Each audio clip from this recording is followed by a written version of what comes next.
Hydrogen અર્ધકોષનો reduction potential ઋણ ક્યારે હોય? ચાર પરિસ્થિતિ આપી. pH2 બરાબર 2 વાતાણ 1 molar, pH2 2 વાતાણ H+ 2 molar, pH2 1 વાતાણ H+ 2 molar, pH2 1 વાતાણ અને H+ 1 મોલર.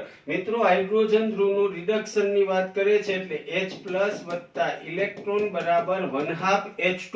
આનો E સેલ વિચારીએ તો E બરાબર ઇયન્સ of cell -0.059/n log P of H2 ની 1/2 ઘાત છેદમાં H+ થશે કે નહીં?